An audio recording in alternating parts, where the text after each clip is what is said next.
வணக்கம் நண்பர்களே. அனைவரும் நலமுடன் இருக்க வேண்டுகிறோம். இப்போ பார்த்தீங்கன்னா, ஆம்ஸ்ட்ராங் கொலை வழக்கு. ஆம்ஸ்ட்ராங் வந்து ஆருத்ரா கோல்ட்லேருந்து அதுலேருந்து ஆரம்பிக்குது. அவர் நிறைய கட்ட பஞ்சாயத்து பண்ணியிருக்காரு. அது ஒரு பக்கத்து இருக்கட்டும். அதெல்லாம் வந்து பேசிக்கலாம். அதெல்லாம் வந்து நம்ம திரும்ப பின்னாடி பேசலாம். அப்புறமா இது ஒரு ஆம்ஸ்ட்ராங் கொலை வழக்குங்கிறத ஒண்ணு வச்சுக்குவோம். அடுத்து பார்த்தீங்கன்னாக்கா, கள்ளச்சாராய சாவு. சட்டசபை நாளைக்கு ஆரம்பிக்க போகுதுன்னா, இன்னைக்கு வந்து அதை பத்தின நியூஸ் வருது. ஒரு நாள் முன்னாடி கள்ளச்சாராய சாவுங்கிறது நடந்திருக்குது. இப்போ ஒரு சில விஷயங்கள்லாம் அப்படியே கோர்வையா நடந்துகிட்டே போகணும். இப்ப பாராளுமன்ற தேர்தலில் 40க்கு 40 திமுக ஜெயிச்சிருக்குது. அதுல அதுல வந்து இப்போ நிறைய பேர் காண்டாயிட்டாங்க. இப்போ வந்து எப்படின்னா, முக்கியமா பிஜேபி காண்டாயிருக்குது. ஏன்னா, அதுல மாநில தலைவரா இருந்த அண்ணாமலையே வந்து 2ஆம் இடம், 3ஆம் இடத்துக்கு தள்ளப்பட்டு விட்டார். இப்போ ஏன் இதெல்லாம் ஒரு திட்டமிட்ட சதியாக இருக்கக்கூடாது அப்படிங்கிற மாதிரி தோணுது. ஏன் திட்டமிட்ட ஒரு சதியாக இருக்கக்கூடாது தமிழ்நாடு அரசுக்கு எதிராக? இப்போ பார்த்தீங்கன்னா, கள்ளச்சாராய சாவுல வந்து திமுகவுக்கு வந்து இது 3வது முறை. ஏன் திமுக ஆட்சிக்கு வரும்போதெல்லாம் கள்ளச்சாராய நிகழ்வு நடக்குது அப்படிங்கிறது தெரியல. சரி, அது அப்படியே இருக்கட்டும். இப்ப ஏன் சட்டசபை கூடுவதற்கு ஒரு நாளுக்கு முன்னாடி இந்த மாதிரி ஒரு நிகழ்வு நடக்கணும்? இந்த ஆட்சிக்கு வந்து 3 வருடங்கள் ஆகிறது. இந்த 3 வருஷத்துல சட்டசபை கூடுறதுக்கு முன்னாடியான நிகழ்வு, அதுவும் பாராளுமன்ற தேர்தல் முடிஞ்ச சூட்டோட முதல் கட்ட பாராளுமன்ற தேர்தலுக்கு அப்புறம் முதல் சட்டசபை கூட்டத்தொடர்னு நினைக்கிறேன். ஏன் இந்த மாதிரிலாம் நடக்கணும் அப்படிங்கிற மாதிரி பார்க்கும்போது, ஏன் திமுகவுக்கு எதிராக ஒரு பெரிய மாபெரும் சதி வேலையை பின்னப்படுதா? திமுக ஆட்சிக்கு வரும்போதெல்லாம் சதி வேலை பின்னப்படுவது, டெல்லியிலிருந்து பின்னப்படுவது என்பது ஒரு சாதாரணமான ஒரு விஷயம். அதுல மாற்று கருத்து இல்லை. ஏன் இப்பயும் அதே மாதிரி இருக்கக்கூடாது அப்படிங்கிற மாதிரியான சந்தேகம் வந்து எனக்கு வருது. வேற யாருக்கு வருதோ இல்லையோ, எனக்கு வருது. திமுக வந்து நல்ல ஆட்சி தான் கொடுக்குது. ஸ்டாலின் நல்ல முதல்வராக தான் இருக்கிறார். இந்தியாவிலேயே ஒரு ஒரு சிறந்த ஒரு எடுத்துக்காட்டான ஒரு முதல்வராகத்தான் இன்னைக்கு இருக்கிறார். இந்தியாவிலேயே தமிழ்நாடு தான் எல்லா விஷயங்களுக்கும் எடுத்துக்காட்டாக இருக்குது. எல்லா விஷயங்களிலையும் சரி. இந்த 67க்கு அப்புறம் பார்த்தீங்கன்னாக்க, திமுக வந்து ஆட்சிக்கு வந்ததுக்கு அப்புறம் பார்த்தீங்கன்னா, எல்லாம் வளர்ச்சி மேல வளர்ச்சி, வளர்ச்சி மேல வளர்ச்சி, வளர்ச்சி மேல வளர்ச்சி எல்லாத்துக்கும் தமிழ்நாடுக்கு தான் பொருளாதாரம் சரி, கல்வி சரி, பெண்கள் முன்னேற்றம் சரி, சம வாய்ப்புகள் சரி, எல்லாருக்கும் எல்லாம் அப்படிங்கிற மாதிரி திட்டங்களும் சரி, பள்ளி குழந்தைகளுக்கும் சரி, எல்லா விஷயங்களிலுமே நிறைய விஷயங்கள்ல திமுக தான் நிறைய முன்னெடுப்புகளை எடுத்து, அதுவும் கலைஞர் மாதிரியான ஒரு தலைவர் இந்திய அளவுல, உலக லெவல்ல அந்த நாட்டு மக்களுக்கு இந்த கலைஞர் மாதிரி ஒரு நல்ல விஷயங்களை செஞ்சிருப்பாரா அப்படிங்கிறது ஒரு கேள்விக்குறியான ஒரு சமாச்சாரம்.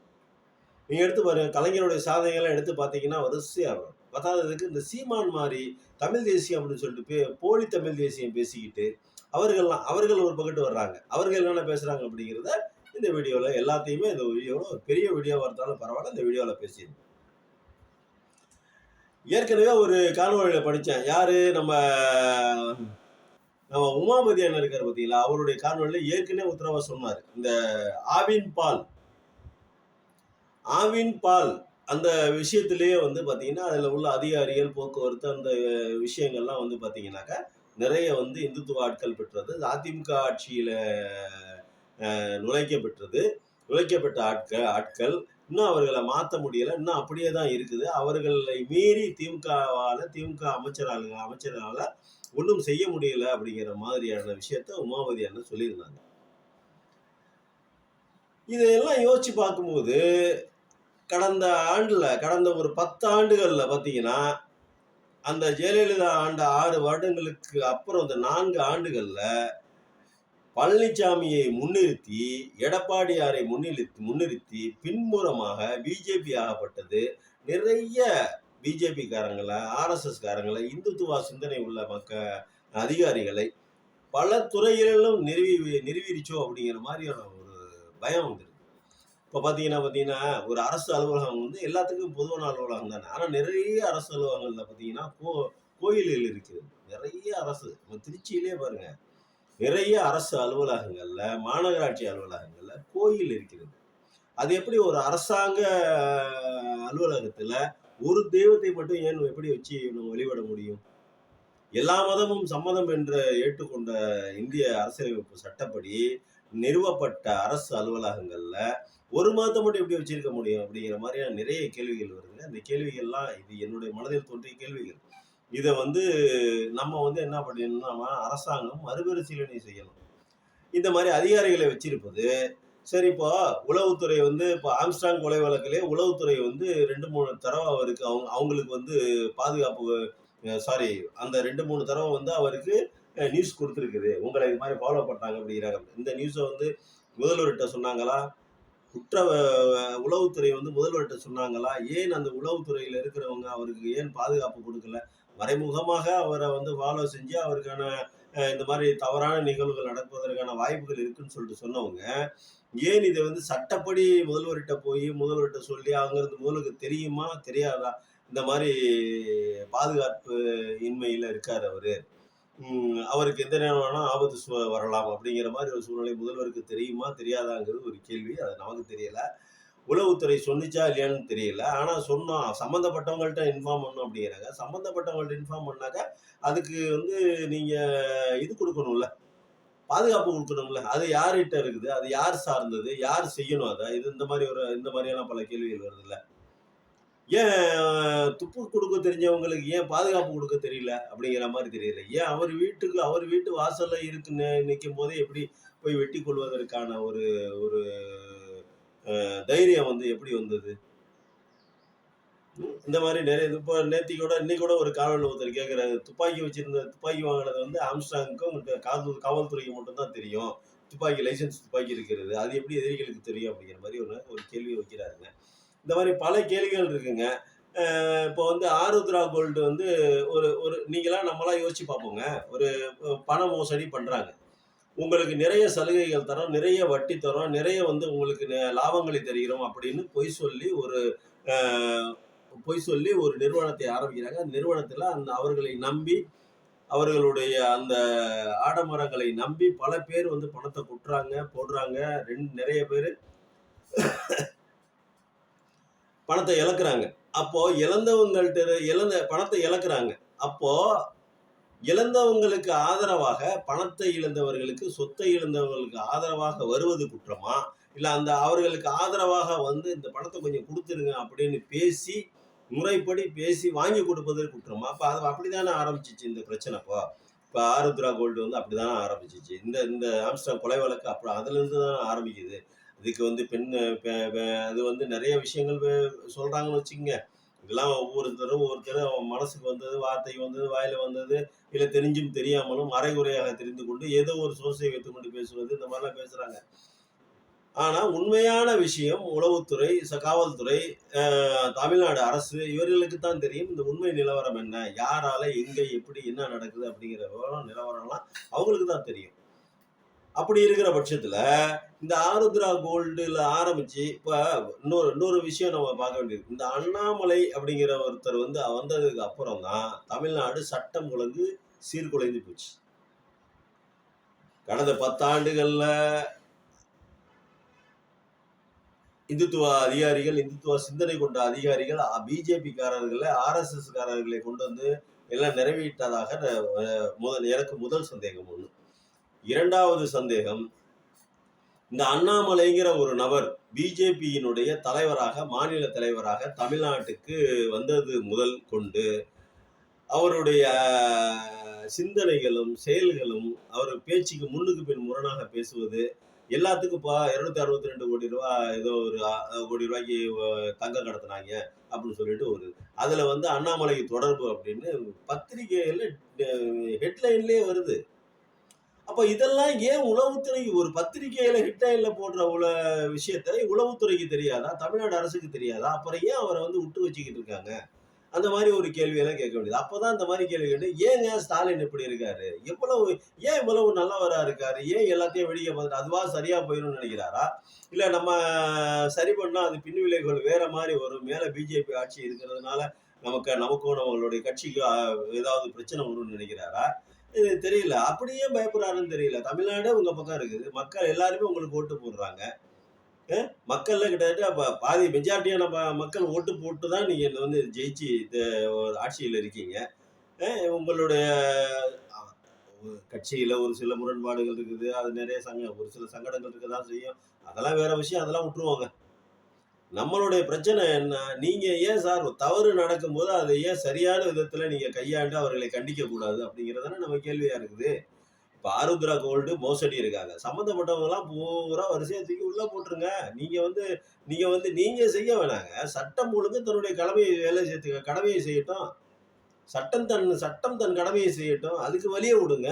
அத வந்து நீங்க பாருங்க, காவல்துறை அதிகாரிகள கூப்பிட்டு இங்க பாருங்க. நமக்கு அதெல்லாம் தேவையில்லங்க. யாரு எப்படிங்கிறதுலாம் நமக்கு தேவையில்ல. குற்றம் நிகழ்ந்திருக்கிறதா? நடவடிக்கை எடுத்துருங்க. அப்படின்னா வேலை முடிஞ்சு போச்சு. இதற்கு என்ன வந்து பின்னாடி ஆருத்ராக்கு பின்னாடி யார் இருக்காங்க? எங்க போய் இது பண்றாங்க? என்ன என்ன பண்ணாலும் சரிங்க. தப்பு பண்ணியிருக்காங்கல்லங்க. பணத்த கொள்ளையடிச்சிருக்காங்க. அவங்க நல்ல காரியம் பண்ணலையேங்க. நல்ல காரியம் பண்ணல. ஆருத்ரா கூட நல்ல காரியம் பண்ணியிருக்குதா? அது பண்ணல.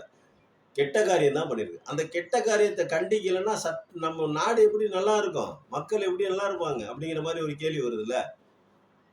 நம்ம வந்து எப்படி இன்னும் அது ஒவ்வொன்ன பத்தி தனித்தனியா பேசணும். இப்ப மறுநாள் சட்டசபை 2 நாளா சட்டசபை கூட்டம் நடக்குது.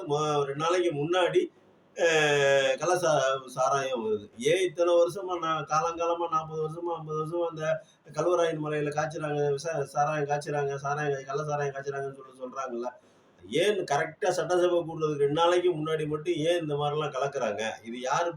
இது உண்மை எதார்த்தமாக நடந்ததா? இது உண்மையிலே சதி வலையா பின்னப்பட்டதா? கேட்டா எத்தன நாள் வந்து எத்தன நாளு அந்த பழைய ஃபேக்டரியில இருந்தது. அத வாங்கி எக்ஸ்பைரி ஆன எத்தன நாள்ல கலந்ததுனால தான் அந்த மாரி ஆயிருச்சு. இல்ல சரக்கு கம்மியா இருக்கு, போதை பத்தலன்னு நெறைய கலந்துட்டாங்க. ஒவ்வொருத்தரும் ஒவ்வொரு கதை சொல்றாங்க. ஆனா இவ்வளவு வருடங்களாக நடக்காத இந்த சமயம் திமுக கரெக்ட்டா ஆட்சிக்கு வந்த உடனே திமுக ஆட்சியில மட்டும் ஏன் கள்ளச்சாராய சாவுகள் நடக்குது? அப்படிங்கிற ஒரு கேள்வி இருக்குல்ல. இப்ப 40 ஜெயிச்சுச்சு. இத வந்து சீர்குலைப்பதற்காகவா? வந்த விக்கிரவாண்டி இடைத்தேர்தல வந்து சீர்குலைப்பதற்காகவா? இது எல்லாத்தையும் ஒரு ஒரு கணக்கு போட்டு உளவுத்துறை வந்து சரியா விசாரிச்சு நடவடிக்கை எடுக்கல. உளவுத்துறையில இருக்கிறவங்க பூரா இந்துத்துவ மனநிலை கொண்ட அதிகாரிகளா இருக்கிறார்களா ஒரு சில காணொளிகள பேசுறாங்க. இது எது உண்மை? எது பொய்? ஏன் ஒரு தமிழ்நாட்டு அரசின் திராவிட மாடல் ஆட்சியில் இருக்கக்கூடிய ஐஏஎஸ், ஐபிஎஸ் அதிகாரிகள், அந்த அதிகாரிகள் ஏன் அந்த அரசுக்கு ஆதரவாக நடக்காம, அரசினுடைய கொள்கைகளை, அரசினுடைய திட்டங்களை, அரசினுடைய மனதை மக்களிடம் கொண்டு சேர்ப்பதற்கு பதிலாக, தவறாக இந்த மாரி செஞ்சா அந்த நாடு எப்படிங்க நல்லா இருக்கும்? ஆட்சியாளர்கள் எப்படி தங்களுடைய எண்ணங்களை, தங்களுடைய கொள்கைகளை எப்படி மக்களுக்கு இம்ப்ளிமெண்ட் பண்ண முடியும்? அப்போ அந்த அதிகாரியை களை எடுத்து தூக்கி குப்பையில போட வேண்டிய தேவை வந்து அரசுக்கு இருக்கா இல்லையா? எனக்கு நீ விசுவாசமா இல்ல. எனக்கு வேணாம்யா. மக்களுக்காக விசுவாசமா நானும் ஆட்சியாளரா நானும் இருக்கணும். அதிகாரிகளான நீங்களும் இருக்கணும். 2 பேரும் சேர்ந்து தான் அந்த மக்களுக்கு நல்லது செய்யணும். அப்படிங்கிற எண்ணத்தோட தானே வந்து ஆட்சி நடத்தணும், அதிகாரிகள் நடத்தணும். ஆட்சியாளர்களுடைய எண்ணங்களை, அவர்களுடைய அரசினுடைய திட்டங்களை, அவர்கள் வகுக்கக்கூடிய திட்டங்களை எல்லாம் மக்களிடம் கொண்டு போய் சேர்ப்பது அதிகாரிகள் தானே. அதிகாரிகளே ஓரவஞ்சனையாக, ஒதுக்குப்புறமாக ஒரு அரசுக்கு எதிராக, அவர்களுடைய கொள்கைகளுக்கு எதிராக, அவர்களுடைய கோட்பாடுகளுக்கு எதிராக இருப்பார்களேயானால் அந்த நாடு எப்படி நல்லா இருக்கும்? அப்புறம் பார்த்தீங்கன்னாக்க, அந்த சீமான் ஒருத்தர். அவர் பார்த்தீங்கன்னாக்க, அவர் என்ன சொல்றாரு அப்படின்னா, இவர் வந்து உதயநிதி ஸ்டாலின் அப்படிங்கிறவர் வந்து ஒரு அமைச்சருங்க. கலைஞரா இருந்தாலும் சரி, பெரியாராகவே இருந்தாலும் சரி, கடவுளையே விமர்சிக்கிற நாடு தமிழ்நாடு. நீங்க உதயநிதியை விமர்சிங்க, ஸ்டாலினை விமர்சிங்க, இன்பநிதி யார வேணா விமர்சிங்க. அது வேற விஷயங்க. ஆனா சாக்கடை கக்கூஸ் கழுவுறோம்ல கட்ட விளக்கமாறு. அந்த கட்ட விளக்கமாத்தால அடிப்பேன்னு சொல்றீங்களே, இது எந்த விதத்துல நியாயம்? இது எத அரசு கேட்டுக்கிட்டு இருக்கணும்? இது என்ன அவசியம் இருக்குது அரசு கேட்டுட்டு இருக்குது? ஏன் அந்த உதயநிதி வேற உங்களை எதுவும் தப்பா பேசுனாரா? இல்ல நீங்க கட்சி ஆரம்பிக்க கூடாது அப்படின்னு தடை போட்டாங்களா?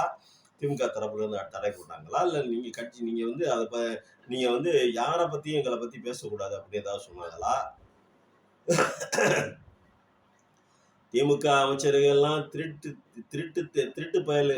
திமுக வந்து திருட்டு திராவிடம் சொல்லிட்டு சொன்னவங்க இவங்க தானே. இவர்கள் தான் திமுகவை பற்றி குறை சொல்லி இருக்கிறார்கள் தவிர திமுக மாவட்ட செயலாளர்கள் பூரா அவர்களுடைய தாய்மை, அவர்களுடைய பிறப்பை எல்லாம் இழிவுபடுத்தி பேசினது அந்த கட்சிக்காரங்க தானே. எவ்வளவு பேசியிருக்காங்க, எவ்வளவு கொச்சை. ஏன் இப்படியெல்லாம் பேச பேச விட்டுக்கிட்டு இருக்கீங்கன்னு தெரிய மாட்டேங்குது சார். நீங்க திமுக அரசை திட்டுங்க, அவங்க திமுகவை திட்டட்டும், அமைச்சர்களை திட்டட்டும், அதிகாரிகளை எல்லாம் யாரை வேணாலும் திட்டிட்டு போடும் சார். ஆனா குறைஞ்சபட்ச நாகரிகம், மேடை நாகரிகன்னு ஒண்ணு இருக்குல்ல, பொது நாகரிகம்னு ஒண்ணு இருக்குல்ல, பொது பொறுப்புன்னு ஒண்ணு இருக்குல்ல. அது ஒரு கட்சி இருக்குது, அந்த கட்சியின் பேச்சாளர் இருக்காங்க, பேச்சாளர் தலைவர் இருக்காங்க, தலைவர் தொடங்கி அடிமட்ட பேச்சாளர் வரைக்கும் பொறுப்புன்னு ஒண்ணு இருக்கணும்ல. அந்த பொறுப்புன்னு எதுவுமே இல்லாம, சமூக பொறுப்புன்னு எதுவுமே இல்லாம, வாய்க்கு வந்ததெல்லாம் பேசுனாக்கா, அதெல்லாம் வேடிக்கை பார்த்துக்கிட்டு இருந்தாக்கா, மக்கள் ஏங்க மக்கள் ஒரு காலத்துல எந்திரிச்சு நின்னுகிட்டு ஏன்டா அப்படி பேசுறேன்னு கேள்வி கேட்டா அது கலவரம் தானே. திமுக காரனும் சரி, யாரா இருந்தாலும் சரி, எங்க கட்சிக்காரனை ஏன்டா அப்படிலாம் எங்க அமைச்சரை பார்த்து இந்த மாதிரிலாம் கேவலமா பேசுற அப்படின்னு சொல்லி திருப்பி கேட்டா அது கலவரம் மாதிரி தானே போகும். அப்ப அரசுக்கு நுழைஞ்சு இந்த இடத்துல கூப்பிட்டாங்கள, கூப்பிட்டீங்க, என்ன பிரச்சனை உனக்கு, ஏன் தேவையில்லாத எதுக்கு பேசுற, இவர் செஞ்ச கெட்டது, அப்புறம் தாலியருக்கு கட்சிக்கு ஏன் ஓட்டு போறீங்கன்னு பப்ளிக்கா பேசுறாங்க. இதெல்லாம் காணொலியிலேயே வருது. தாலி இருக்கிற கட்சிக்கு நீங்க ஓட்டு போடுவீங்களா? எது தாலி இருக்கிற கட்சி? கள்ளசாராயம் என்னைக்கு நேத்தி தான் காய்ச்சுறாங்களா? அந்த காலத்துல இருந்து கள்ளசாராயம் தானே காய்ச்சுறாங்க. என்னைக்கு கள்ளசாராயம் இல்லாம இருந்தது, என்னைக்கு இல்லாம இருந்தது, என்னைக்கு சாவு நடக்காமல் இருந்திருக்கிறது. இதெல்லாம் நிறைய அவர்களை பத்தி பேச வேண்டிய, தனித்தனியா ஒவ்வொரு கலாச்சாரத்துக்கும் தனியா ஒரு காணொலி போட்டு அதை ஒரு 1/2 மணி நேரம் பேசணும். ஒவ்வொன்றையும் ஒரு 1/2 மணி நேரம் பேசணும் போல இருக்குது. எவ்வளவு பேசுறாங்க. இதெல்லாம் ஏன் தட்டி கேட்க மாட்டேன், ஏங்க ஸ்டாலின் இப்படி இருக்காரு அப்படின்னு தானே கேட்க தோணுது. ஏங்க ஸ்டாலின் இப்படி இருக்கீங்க. நன்றி, வணக்கம்.